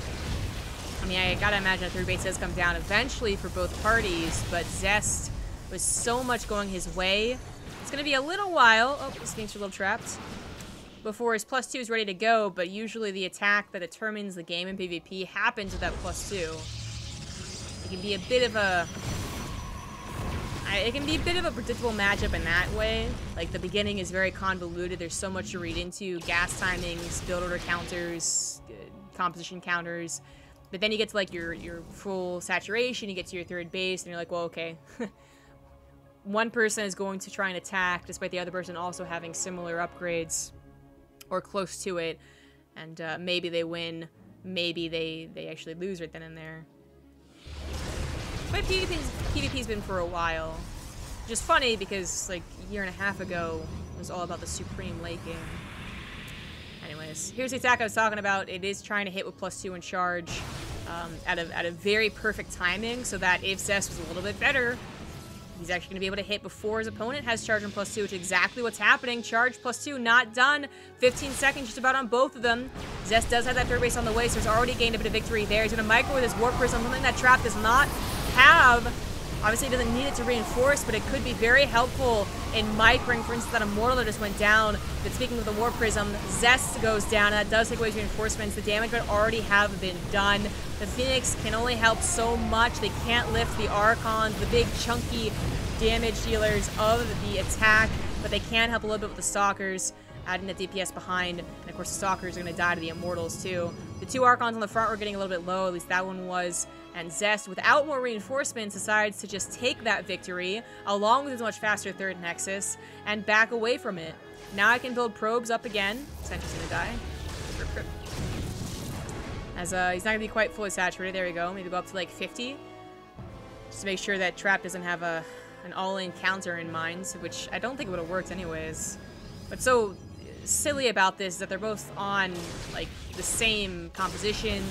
Oh, that was some pretty cool micro. Doesn't really work out, but that was pretty cool. Oh, the split! The split was real. But they're on the same composition with the same upgrades and the same amount of gateways. That Trap takes the damage, takes the worst army trade, and then he counters? Like, how is that actually going to work? As 400 minerals did not end up taking too much away from Zest. That Nexus was a lead, and then his damage, the damage was done with the attack too. Trap is just straight up behind in this game, and I'm not sure how he's going to make his way back unless he takes a very good positional advantage or he does some significant harassment with his own Warp Prism. I guess Zest could lose his Warp Prism full of units and then take a bad positional fights. In fact, that's like exactly what Trap's probably hoping for. But if Phoenix goes down, all of them are so injured. That's 2. He will not kill the Warp Prism that fast. And Zest is clearly on the warpath. Looks like he thinks the third base is over here. Yeah, he doesn't realize it was taken over here. And no one is bothered trying to add on that +3. Zest is just going to go ahead and attack. Trap is just going to try and defend. No additional probes were made, by the way, but he does have better saturation. Well, I guess Trap's third just finished. But it's not going to be... It's not going to be helpful for very long, I don't think. It's a 20 army supply lead just about with a concave for Zest. The Phoenix do come in from behind and are going to be able to take down that Warp Prism. The Stalkers don't want to try and focus fire the Phoenix. They wanted to try and just add as much damage as possible, I suppose. Warp Prism now for Trap here to try and micro, but his unit count just is not good enough. He was the one that pushed into a concave as well, so he really drastically lost that fight. GG.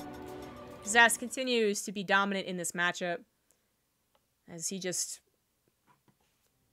I mean, he made the right calls. I think maybe some other Protosses would have responded to the Phoenix with the Twilight Council. And then, you can imagine, would Blink Stalkers have really helped his fight as much as having that faster +2 and faster charge by 15 seconds? I'm not a PvP expert, but I want to say it would not have been as helpful as those latter 2 things. I feel like that's a safe call to make.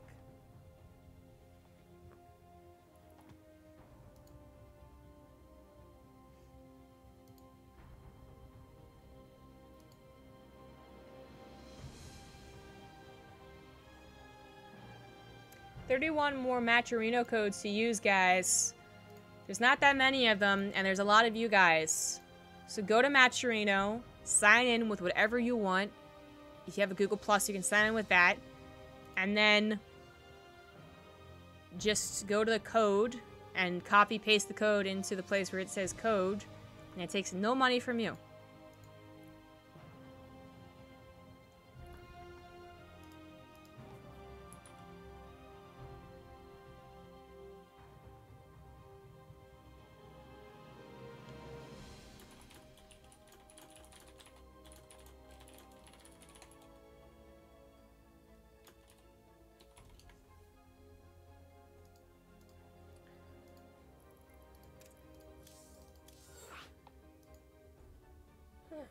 I have trouble telling these colors apart.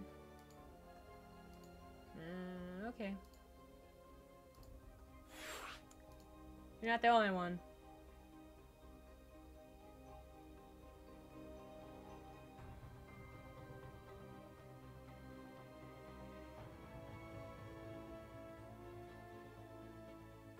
Can you target lifted units to heal them with a shield battery?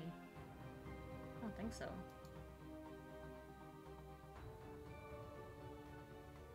Doesn't just Mass Phoenix lose when High Templars get out of my wrong? In a weird world where you get really late Mass Phoenix, I guess. But he could have been at 8 Phoenix before Zest even had Blink. So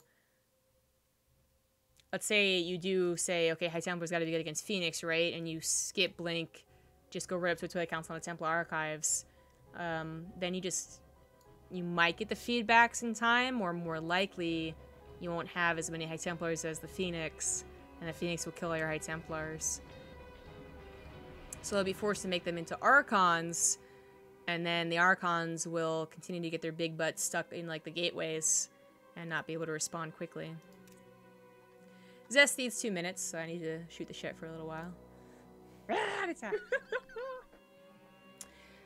Thank you, Pinocchio, for the 300 bits.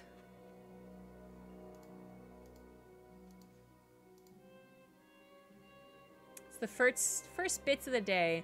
I might have missed a couple of resubs. Apologize for that. Unfortunately, I don't have the nice, like, Twitch alerts open. So if you guys did resub, know that I appreciate you.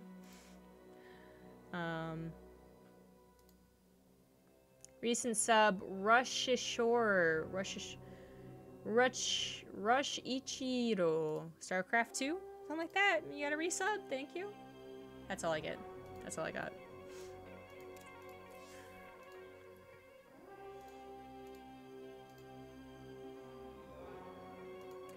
Use the codes, damn it. It'd be embarrassing if all the codes are used for Bordy's European cast, but not for my Korean one. Someone tweets, awesome tournament, why such a small player list? My guess is that perhaps Sunday night is not that popular of a time for Koreans to play, and then more likely, I think, is that both GSL and ASL were on. Now you might say, well, that only takes away 4 StarCraft 2 players, so why would that impact anything? I think a lot of these guys like watching GSL. Some of them go to dinner with their friends who won or lost afterwards. Some of them are there for, you know, support. Some of them watch at the studio, some of them watch at home. And then for ASL, I think it's actually the same thing, where a lot of these guys did play Brood War. They all, you know, really like Jaedong. And they also kind of want to watch or go out to eat or what have you. And again, Sunday night, maybe it's not that popular. I mean, there's so many things. It's a guessing game. But there are a lot of Korean tournaments happening back to back. And I'm sure, you know, you take one guy out and suddenly, you know, it's a smaller bracket, and another guy out, smaller bracket, and then 4 people out because it's Sunday night, and that can happen. It's also not a well-known tournament, as in, you know, the Lima League is literally every Tuesday, but this is even though it's been publicized for a while, it's not something that they're, you know, prepared and like, oh, we gotta sign up for this week to week to week to week to week. So, a lot of different things. But anyways, It's game number 2 in the top rate. He's down 1. It is the purple Protoss trap.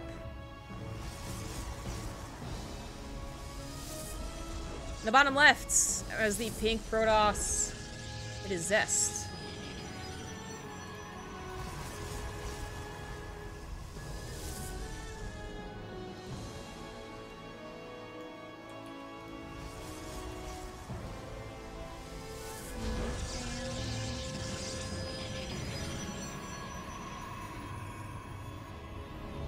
Alright, still need more of those codes. Yes! It's so easy to do, guys. There's even a bracket. No, not a bracket. A bot command. There we go. It makes it so easy for you guys to use. Now we're just waiting on what tech these guys are going to choose here. So probe scouting, probe scouting. No big news here.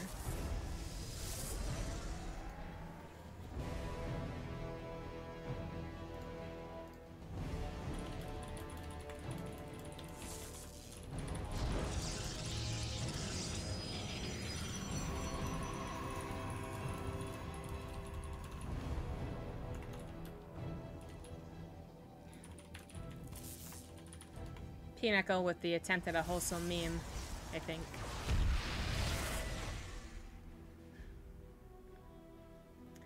What is SDF? Oh, sweet child.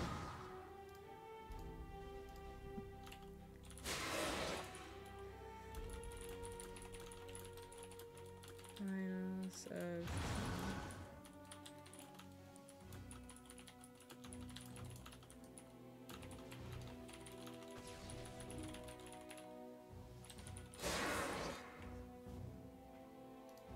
Alright, I bought just enough time so that both of them are going to expand around similar times.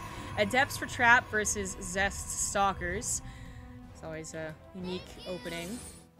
Thank you, Liwu, for the 5-month resub. We have Blink on the way for Zest. Now, I don't think he believes there's a Stargate, although it's definitely still possible. And that's why he's getting it. Although it would also help if it was. But rather just this is the build he would like to do. I mean, you see a lot of Adepts. Maybe you think that it can be possible. But let's not forget that Zest was the guy who did a lot of Adepts last game. And I would say they didn't do as much damage as they were hoping for. You know, he shaded them in to try and get a couple of Stalkers. And they all the Stalkers lived. Most of the Adepts died. And we would see the same thing happen here if there was a shield battery. But there's not. There's a shield battery blocking the Adepts, which they will quickly dispose of. Nice cancel there. 5 Stalkers is actually not that much DPS, considering how fast, in comparison, the Adepts will kill the probes, and Zest absolutely should have pulled the probes. Why didn't he pull the probes? You pull the probes away from the Adepts. Their range is not that long. Their windup takes forever, and oh my good god. What? What? Well... Okay. I didn't think that was gonna happen, but we do have to take a break. This is game number 2. It's all tied up now. And I'll see you guys in 2 minutes. What the hell?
Welcome back.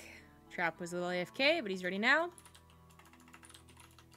I'm gonna guess that was a surprise victory for Trap as well. He knew things were well when his adepts were able to make it through, because even if the probes had been moved, that's lost mining time, and that's still probably guaranteed probe damage, right? I think it would be more like 6.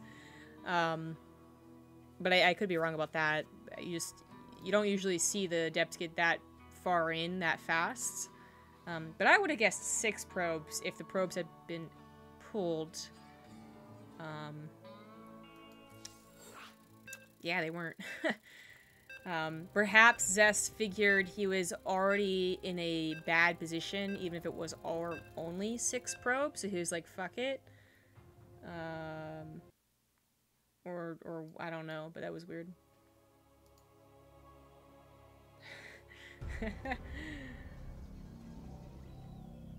A game at a fly in it, bring me another. Certainly a weird one, but not so weird as far as PvP goes, I guess. It does happen. The top left, losing that last game, it is the pink Protoss Zest. In the bottom right, as the purple Protoss, it is Trap. I guess to expand a little bit more about that adept thing, you know, I was just directly comparing it to the last game, game number 1, while it was happening, and how Trap was able to have a shield battery, and the adepts didn't quite make it through. They Zest adepts, if we remember, kind of like they shaded on top of the ramp and got stuck around the stalkers, and there was a shield battery. Whereas Zest, you know, they shaded here on not onto stalkers and wasted their time trying to get past that wall. They shaded on top of a building shield battery, which did not have a lot of health.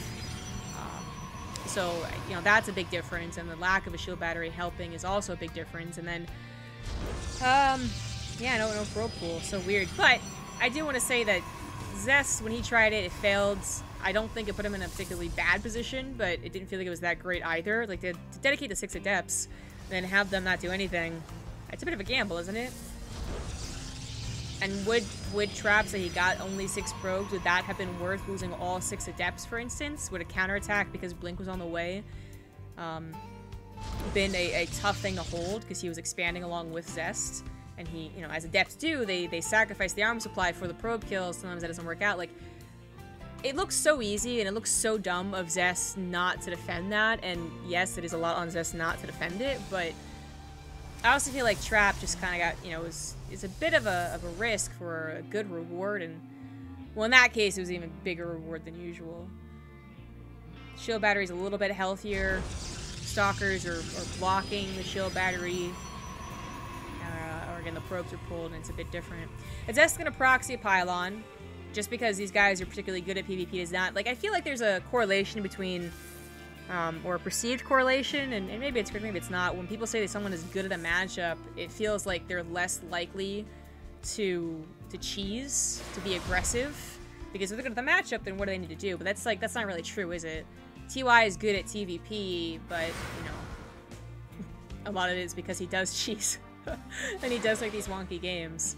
Kind of like the PvP thing, right? Especially PvP. It's such a aggressive matchup with so many twists and turns to the early game. The first 7 minutes are a wild ride, that even people who are particularly good at the matchup, they're usually good because they mix things up and can read into the very wild, wacky situations.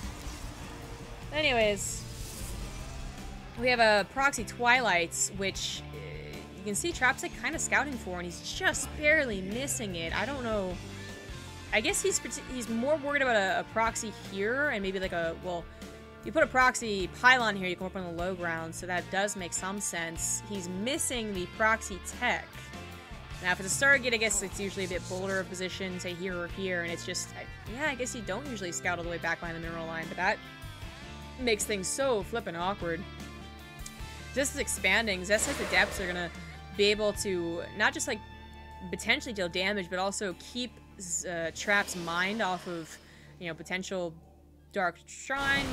Maybe you'll build more Phoenix to try and take care of these, right? Not an Oracle to help, and, well, I don't see an Oracle so far, and he's not starting to build one now, and it just seems like it's all coming together for Zest! Even though his adepts are going to do too much damage, they're going to grab maybe 2 Stalkers, try and go into the main base, but the probe is prepared for that. Yeah, 2 Stalkers going to go down. but not necessarily 3. But it's all about that Dark Shrine, man. The proxy pylon is here. If he gets vision, he can't warp in, right? No. But it's so close, right? The Adepts actually live. Things go across the map now, and they're going to start scratching their head thinking, like, where the hell is the tech? But it might just be too late. Dark Temple is being warped in. The proxy, or not proxy, the shield battery was built, but not blocked. And this actually might have been just a perfect timing. If he had waited for a 4th Phoenix or continued to try and defend the Adept of the Phoenix, there might not be a wall. Now, this wall's not going to hold up for very long, and that's the only pylon around, guys. Oh, God! Okay, there's the recharge. But he's still only on Stargate tech. So how does he continue dealing with more DT warp-ins? Oracle, second Oracle's on the way. DT's not gonna do too much, but there's a 3rd DT now. No, let's switch up, split, is it a little bit more? Okay, whew, I thought he was gonna mess up. Whew, okay. But there is that 3rd DT, and Trap is, of course, taking damage. Essentially, gonna be targeted as well, and he is just gonna tap out, realizing that's too much. Even though he had some indication, he built the wall, he built the Oracle, 1 DT at a time. Such a powerful move against that Stargate opener. Especially when we don't have an Oracle that's, an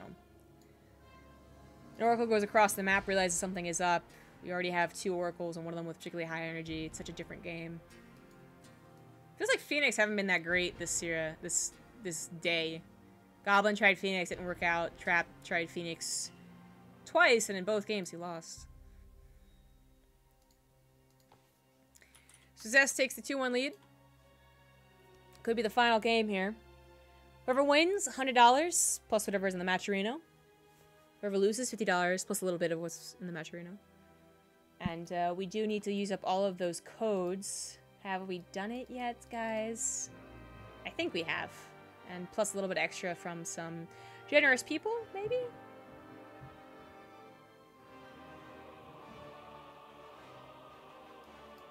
Hold on, someone might have just fell.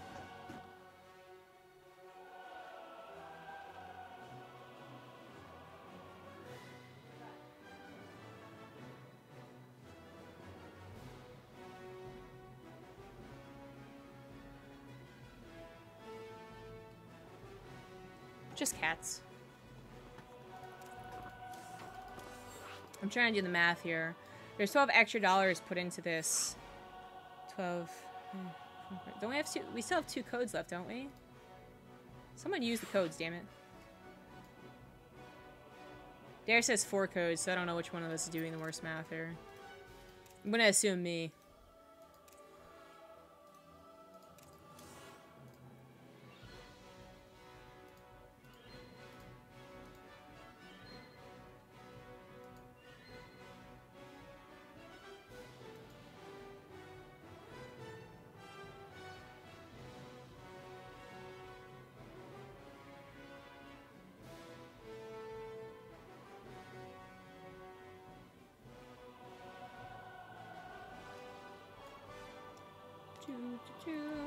Alright, they're ready. Why don't we have Dreamcatcher for the potential final game? Someone says, can someone analyze these mind games? No PvP expert again, but I felt like I see that maybe you're talking about the second game, and I felt like that wasn't necessarily... There were mind games at play. I don't think it was because he showed how many Adepts he had.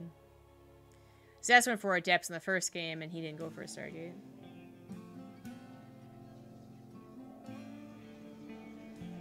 Alright, let's see if this game is determined before the 5-minute mark. This game's been pretty short today. In the top left, down by 1, it is the purple Protoss Trap. In the bottom right, as the pink Protoss, is Zest.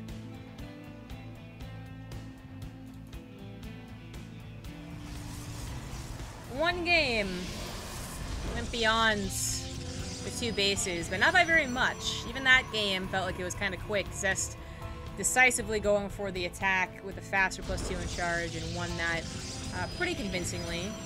So I would say all of these games, despite their length, have been decided pretty decisively. Competitive, I know, but it's just like they attack and then they win, and it's like, oh, okay. That's how it's gonna go. So would it be different on Dreamcatcher? I don't know.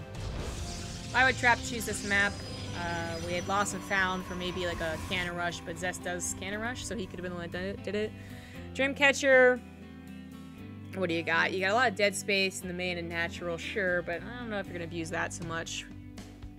And you have these tricky tank spots, but not usually used so much by the Protoss player. Might just be comfortable on the map.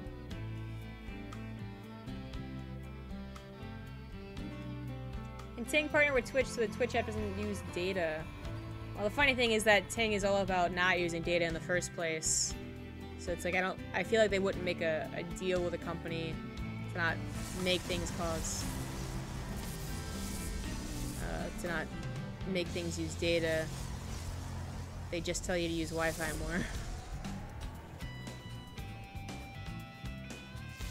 2G room looks like hell on earth. Dear God, look at those green walls and her cats. There's no cats here. What the hell are you talking about? And if you think this looks like hell on earth, I have bad news for what you think hell is going to be like, sir.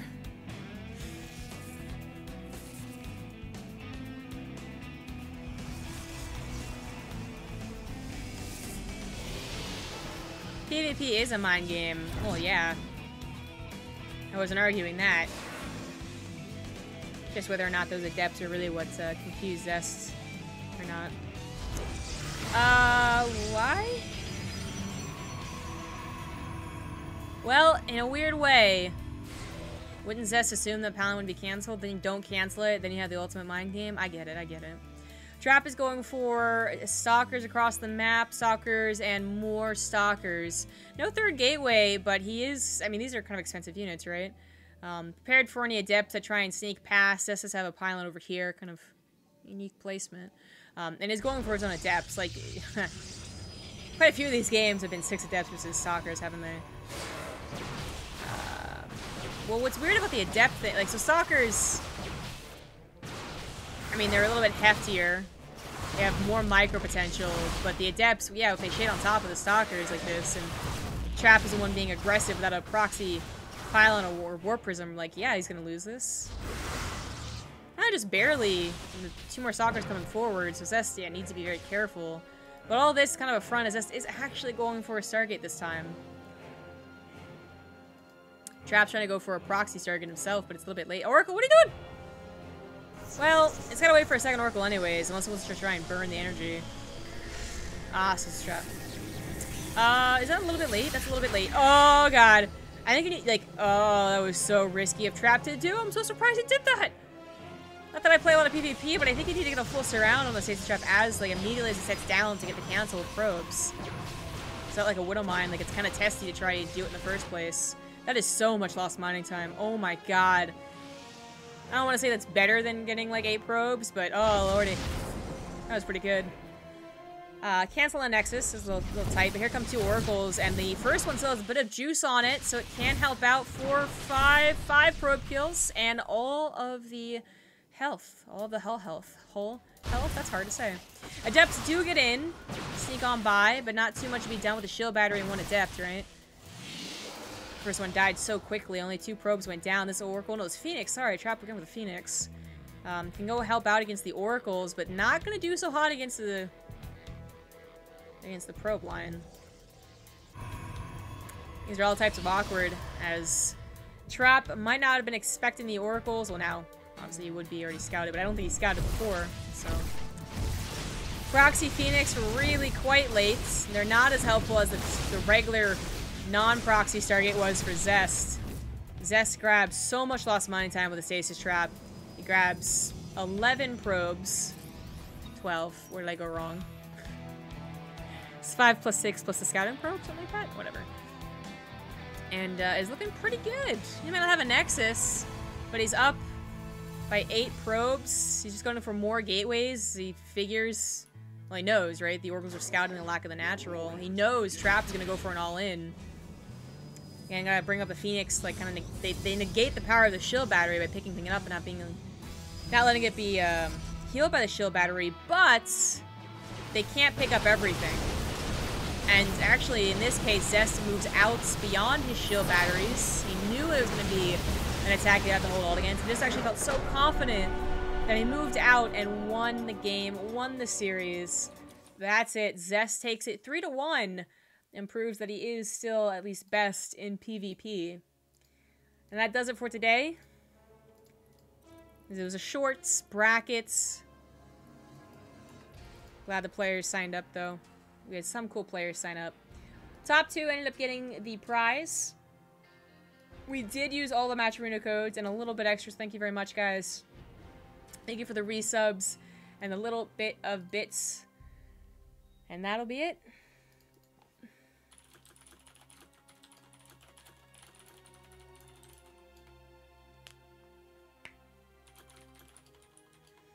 Someone shouting to show the income graph. No, there's too much happening.